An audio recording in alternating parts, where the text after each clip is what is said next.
kailangan. Kasi just right there. Binubuga ko Okay na na, lang. okay. Next question will come from... Ito partner, ilang gamit na gamit niya ang dialogue na you look familiar. Wala ba kundi si Don Sermino of Abad. Oo, kanina Hindi na sinabi sa look Saan niya? Wala, gusto ma-invento ko na. hindi niya alam yung... Kaya nga siya yung Lahat invento. ng intro niya mali yun, Jeff. Sa lahat ng tao. Pero tama ka, Pero conviction ang galing. tama ka AJ, medyo nanibago ako kay Angel kasi yung ngayon ko lang parang nakikita uli, yung parang feeling ko nagsisimula pa lang na naman yung career niya. To think na sa career mo, never ka naman nag-fail sa mga ginawa mo, teleserye and all that, diba? Bakit ganyan yung pinanggagalingan natin ngayon? Siguro kaka-New Year, so New Year, new beginnings. Kala ko lang, O kasi for example, Oo, Angel, ang laki ng binigay sa'yo ng ABS, ng Yes, Dreamscape, diba? Buena mano, kumbaga, ganyan kalaking cast, ganyan kalaking project, sa'yo talaga binigay eh. I'm sure naman yung passion mo sa work, hindi nawala. yun ang hindi nawala. Yung pagmamahal ko sa trabaho. Ang nawala is yung tiwala ko sa sarili. Feeling ko ay big disappointment yung time na yun. Hindi ko nagawa yung ina-expect from me. So, yun yung nawala sa akin.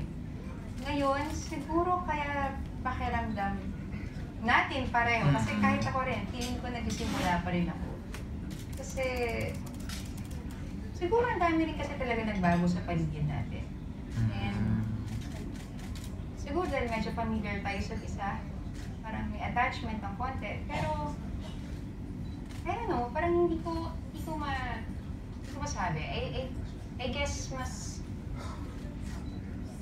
siguro nawala siguro yung sa excitement ko noon before. Ngayon, para akong bata na excited kayong makita lahat. So ano yung nagpabalik Excited. ng excitement na yan? Bukod siyempre sa magandang project na to. Parang, dati kasi pag umaarte ako, takot na takot ako magkamali. Takot na takot ako mapagalitan. Takot na takot ako mag-take two. Takot ako lagi. So ginagawa ko yung best ko na mag-focus sa script ko, sa instructions director, na nakalimutan ko mag-bond sa mga tao. Yun yung ginagawa ko nun kasi yun yung tingin kong tama. Kasi yun yung alam kong proseso at yun yung makakasave ng time. Ngayon, siguro natutunan ko mag-relax. Tapos, sa pagre-relax ko na yun, nagkaroon ako ng opportunity na makaband yung mga katrabaho ko, staff, crew, artista, na mas okay pala kasi mas nagkakaroon ka ng rason kung ano yung ipinaglalaban mo. Very personal sa akin ang project na to kasi ito yung bumubuhay sa amin ng team namin. Kaya mas nagkakaroon ka ng dahilan kung bakit mo ito ipinaglalaban, hindi lang para sa sarili mo. Kaya ganyan sa akin na for us, para sa team. At ayokong i-disappoint sila doon. So, nakita ko kasi kung gaano sila ka-passionate. Naikwento ko kanina sa isang Interview. lapit ko pala yun, na may Christmas party ng Dreamscape. Tapos, dapat staff Christmas party lang yun. Napumilit kami na kasama kami. So, nagsayaw kami sa Christmas party na yun na, naman di ako nagsayaw. Nag-perform kami talaga, as in nag-rehearse kami, todo, lahat ng mga poy, LED lights, gano'n. Kasi, naramdaman na, we're a team.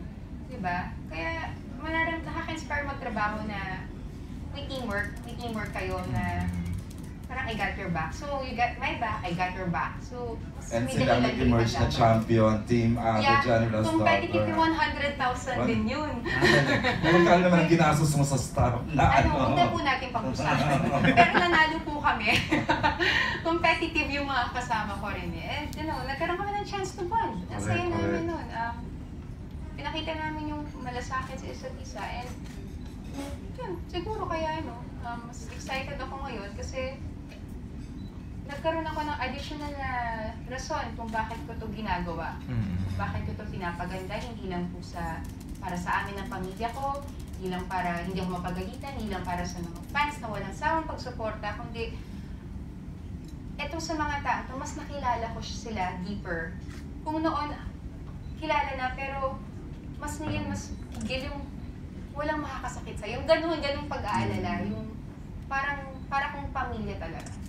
ganun din naman sila sa'yo. Sana naman. Hindi ko sure, pero sana naman. For sure. Oh, pero Hindi mo hindi mo kasi masasabi kung magkakaiba yung mga tao eh. Pero ako, yung trato ko sa kanila, ganun. pero ramdam mo pa naman na ikaw si Angel Locsin, the big star. Isa lang naman. The big star, di ba? Hindi. The malaking Never artist. ko naman never ko naman sinabi yun. Iyo ko nga yung mga titles, wala akong title hanggang ngayon. Kasi, parang naiilang ako. Kahit nga itong vlog, pinakita ko kay Sir AJ kanina na ang tagal ko bago na-repost kasi naiilang akong i-post yung she is back, ganyan-ganyan, yung AJ Locsin. Parang 1 week yata bago ko siya na-repost, parang gano'n. Parang ilang days yata. Kasi parang hindi ko deserve. Gano'n. And mas gusto ko i-push yung teamwork, yung mga kapwa-artista ko, yung galing ng director namin, yung galing ng production team. Mas nandoon ako siguro kasi yung she is back. Okay. So, I'm very thankful na ganun yung pinakita nilang suporta. Pero honestly sa akin, hindi ako deserving doon.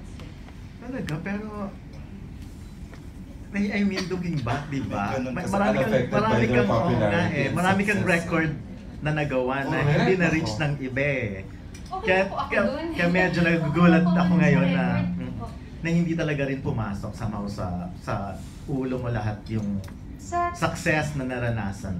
Sa trabaho po kasi natin to madali eh. Madali kasi may nagsasapatos sa'yo, may nagsusuklay sa'yo, may nagbibihis sa'yo, pagdating mo, may nakakain ng pagkain. Madali talaga eh.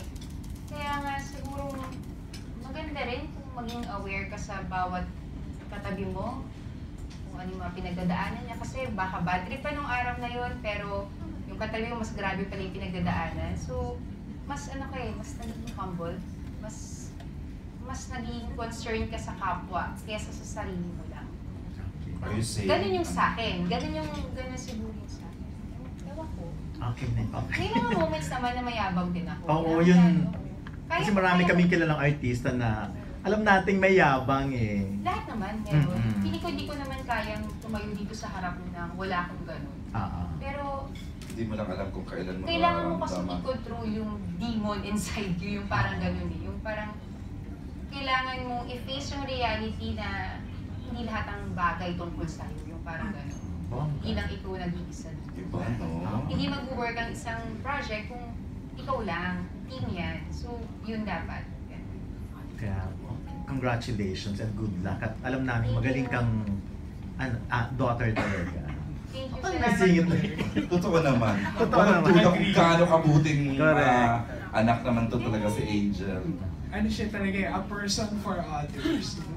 Wow. Tsaka nakilala siya sa Wow. advocacy. Trying. At seryoso ka na ngayon sa mga ano mo, sinasabi mo. Pero